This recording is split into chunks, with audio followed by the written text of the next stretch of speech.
जय श्री राम। जय भोले की। जय माता की। जय हिंद।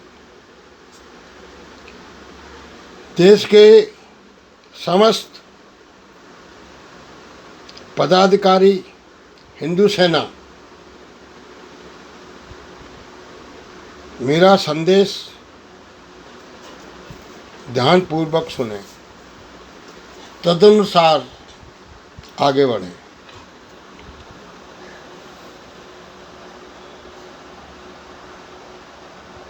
मुझे हिंदू सेना के प्रमुख की समस्त शक्तियाँ सौंप दी गई हैं संत युवराज जी द्वारा, जो हिंदू सेना के फाउंडर, प्रेसिडेंट, संस्थापक हैं। मैं ज़्यादा तो नहीं बोलूँगा, लेकिन संक्षिप्त शब्दों में मैं अपने विचार आपके सामने रखूँगा। देखिए, वैसे तो राष्ट्रीय सेवक संघ से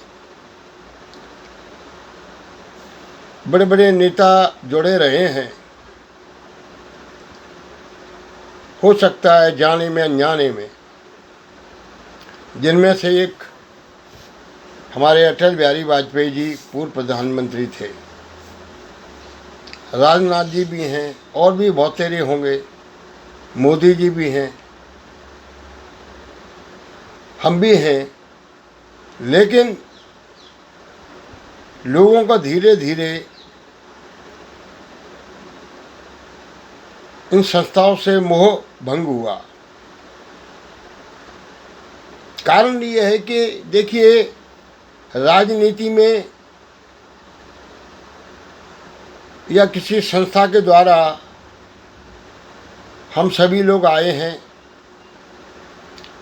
और आने का मकसद है देश सेवा करना, देश की एकता, अखंडता को कायम रखना। किसी भले नेता का या किसी संस्था के पदाधिकारी का ये गलत कार्य है कि हम ऐसे बयान दें जिनसे हमारे देश की एकता, अखंडता खतरे में पड़ जाए। जब से देश आज़ाद हुआ है, इसकी नींव धर्म निरपेक्षता की रखी है, और यही संविधान में उल्लिखित है। यानी हिंदू, मुस्लिम, सिख, ईसाई, जैन, बौद्ध, दलित, जो भी जातियां हैं,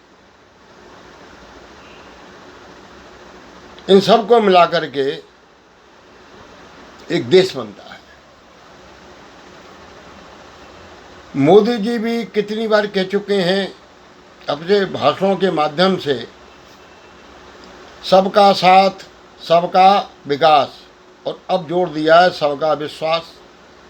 और भाषणों में वो बोलते रहे हैं कि यह देश गांधी और कृष्ण जी के मार्ग पर चलेगा, जिनका रास्ता शांति, अहिंसा, भाईचारा, प्रेम का था। मोहन भागवती जी भी, जो संचालक हैं, वो भी कितनी बार कह चुके हैं कि बिना मुसलमान के हिंदुत्व का कोई अर्थ नहीं है। मोदी जी ने ये भी कहा कि वे इस्लाम की बहुत इज्जत करते हैं, मान सम्मान करते हैं। और आगे उन्होंने कहा, जो हिंदू इस्लाम का अनादर करता है वो सही माने में हिंदू है ही नहीं। तो या तो हम लोग जानबूझ करके इतनी महान हस्तियों के जो विचार हैं उनको सुनते नहीं हैं, या सुनते हैं तो उनका पालन नहीं करते हैं, तो ये गलत है। सवाल है कि हमारे जो मोहन भागवत जी का जो संघ है उसमें भी उनका यही संदेश है कि हम सब लोग मिल के रहें, लेकिन व्यवहार में ये दिखाई दे रहा है कि कुछ विशेष जाति को निशाना बनाया जा रहा है। अभी तक बड़ा साफ हो रहा है कि या तो दलितों को निशाना बनाया जाता है या मुसलमानों को निशाना बनाया जाता है। अब ये कौन कर रहा है, कौन करवा रहा है, ये पता नहीं। ये पता नहीं कि सेलेक्टिवली बुलडोज़र चल रहे हैं राज्यों में, कहीं मस्जिद गिरा दी, कहीं मंदिर गिरा दिया, कहीं घर मकान दुकान तोड़ दिए। तो दोनों चीज़ एक साथ नहीं चल सकती। इधर हम भाईचारे शांति की अपील भी कर रहे हैं और छिप करके हम लोगों को नुकसान भी पहुंचा रहे हैं या अपने मन की भड़ास निकाल रहे हैं। ऐसे देश आगे कभी नहीं बढ़ सकता। श्रीमान अटल बिहारी जी अक्सर कहा करते थे कि ओछे छोटे दिल से कोई महान नहीं बन सकता और टूटे दिल से कोई खड़ा नहीं हो सकता। तो उनकी भी विचारधारा यही थी अटल जी की कि सब लोग मिल के रहो। जहाँ तक विपक्षी कोई दुश्मन नहीं होती है, वो भी अपने हैं। अटल जी कहा करते थे कि मुझसे होली खेलने सभी आते हैं, पक्ष के भी आते हैं, विपक्ष के भी आते हैं, और यहाँ से निकल के मेरा पुतला भी फूंकते हैं। इसीलिए अटल जी को पक्ष विपक्ष सभी प्यार करता था, क्योंकि वो स्पष्टवादी थे और जो कुछ उन्होंने जीवन में किया भला बुरा सबको साफ कहते थे। तो ऐसे लोग तो महान होते हैं। इंसान क्या सोचता है कि हमसे कभी गलती नहीं होती। अरे आप गलत कामों पे पर्दा डाले रहोगे और जांच होने नहीं दोगे तो आप तो कभी गलत साबित होगा ही नहीं। जहाँ तक अटल जी का ये कहना है, और इसके साथ साथ सारे ज़माने का भी कहना है, चाहे वो मैं क्यों न हूँ, गलती सब में होती है। अनजाने में भूल हो जाए उसे मान लेना चाहिए और दोबारा उसको फिर मत करो। लेकिन कहते हैं कि दुष्ट स्वभाव अपने स्वभाव को नहीं बदलता। क्या है, जब वो फंस जाता है, जब उसकी जान पे पड़ती है, तब जा कर के पैर भी छू लेगा, माफ़ी भी मांग लेगा। लेकिन वीर बहादुर अपनी बात पर डटे रहते हैं, अड़े रहते हैं, और चाहे सर कलम हो जाए, चाहे जेल हो जाए, फांसी हो जाए, उसकी परवाह वो नहीं करते हैं। ऐसे ही हमारे देश की जो ज़मीन है, वीर भूमि है, यहाँ पे नेताजी सुभाष चंद्र बोस जो ICS थे और देश हित में उन्होंने ICS की नौकरी को छोड़ दिया, आज़ाद हिंद फौज उन्होंने बनाई। वीर भगत सिंह जी एक बहुत छोटी उम्र में जब उन्होंने देखा अंग्रेज़ों का अत्याचार हो रहे हैं तो वो लड़ाई में कूद पड़े और शहीद हो गए। आज़ाद चंद्रशेखर, महारानी लक्ष्मीबाई, महात्मा गांधी, सरदार पटेल, पंडित नेहरू, बहुत बड़े बड़े महान नेता हुए जिन्होंने आज़ादी की लड़ाई लड़ी। और उनकी इन उपलब्धियों को स्वर्गीय प्रधानमंत्री अटल बिहारी जी खुद मानते थे। उन्होंने तो पार्लियामेंट में ही कहा कि मैं अगर जीवित हूँ तो कांग्रेस की वजह से, और नाम भी लिया था राजीव गांधी की वजह से, क्योंकि अटल जी व्यवस्थित थे, उनका इलाज भी उनने कराया। और कांग्रेस ने उनको मतलब विपक्ष के होने के बावजूद भी भारत का डेलीगेशन में उनको भेजा था। इस बात को अटल जी भी मानते हैं। और मोहन भागवत जी भी ये कहते हैं, कई बार कहा है, देश की आज़ादी में कांग्रेस की महान उपलब्धियां।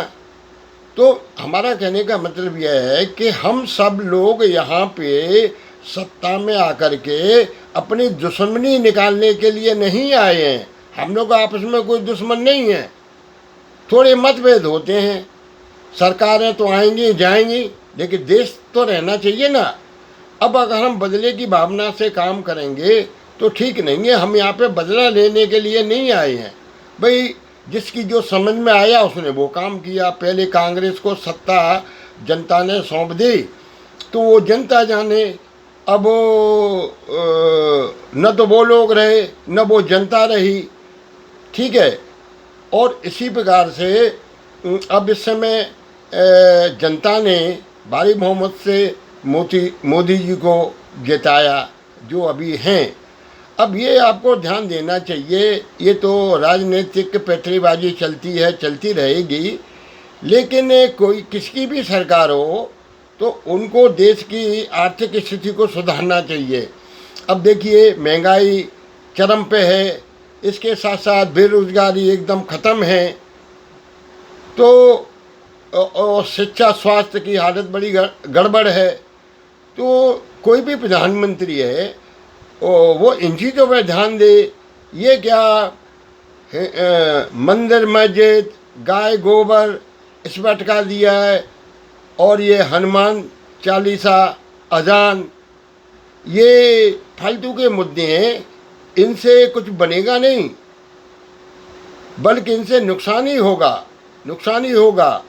और ईर्ष्या द्वेष आपस में जब बढ़ती रहेगी तो गृह युद्ध भी छिड़ सकता है। हमको मिलके रहना चाहिए। हिंदू मुस्लिम सिख ईसाई जैन बुद्ध अन्य जाति के जितने भी लोग हैं, एक दूसरे की हमें मदद करनी चाहिए, सहयोग करना चाहिए। हमको आवाज़ मिल कर के उठानी चाहिए उस व्यक्ति के खिलाफ जो गलत है, वो फिर किसी जाति धर्म कौम का क्यों ना हो। ये नहीं है एक व्यक्ति से सारा समाज या जाति खराब हो जाती, ऐसा नहीं है। उस चोर को पकड़ो, वो चाहे किसी जाति धर्म कौम में हो, उसका कोई बचाव ना करे। अब ये अच्छा परंपरा नहीं है कि हम जो रेप पीड़िता है उसके पक्ष में न होकर के हम बलात्कारी के पक्ष में हो जाते हैं, हत्यारों के पक्ष में हो जाते हैं, उनका स्वागत करते हैं। तो ये तो कोई अच्छे लोगों के काम नहीं है, भले लोगों के काम नहीं है।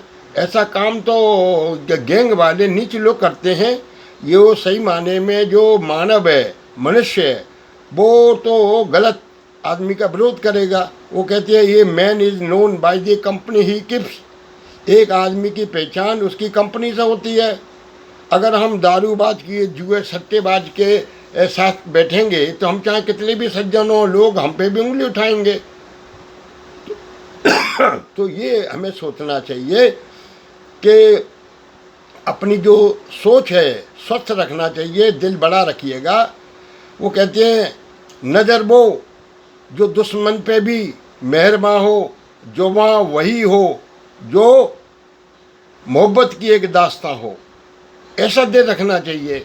अब जो लोग जलन कुड़ल छल कपट हेरा फेरी बेईमानी में हैं और अनपढ़ भी हैं, वो तो वैसे ही दुखी परेशान हैं। तो हमें कुछ उनकी जो भी उटपटांग हरकतें हैं हंसी मजाक में लेना चाहिए और सह लेना चाहिए, क्योंकि वो तो खोखले हैं, वो तो वैसे ही दुखी परेशान हैं कि इतना ज्ञान इसके पास है, योग्यता है, सारे गुण हैं और हमारे अंदर कुछ नहीं है। तो जलते के मुंह से तो अंगारे ही निकलेंगे। वो न कभी चैन से रहता है न वो कभी रहने देगा। और बोल बोल के बक बक करके वो ऐसे ही ख़त्म स्वयं हो जाएगा। तो हमको अपना मन साफ रखते हुए, आपस में सहयोग की भावना रखते हुए सबको हम एक समान समझें। कोई किसी के धर्म में दखल ना दे, न चढ़ाने का काम करे, वो काम तो करे ही ना जिससे किसी को कोई परेशानी हो।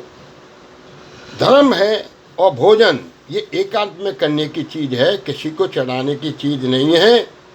तो हमारे जितने भी पदाधिकारी हैं वो अच्छा काम करें और सबको एक समान समझते हुए चलें। ये नहीं समझें कि हमको विरोध करना ही है, दुश्मनी करनी है। अटल जी जैसा दिल रखिएगा। उन्होंने खुद कहा था, पूछा था जब उनकी सरकार बनी थी 1999, कहाँ जी हमने तरक्की की है।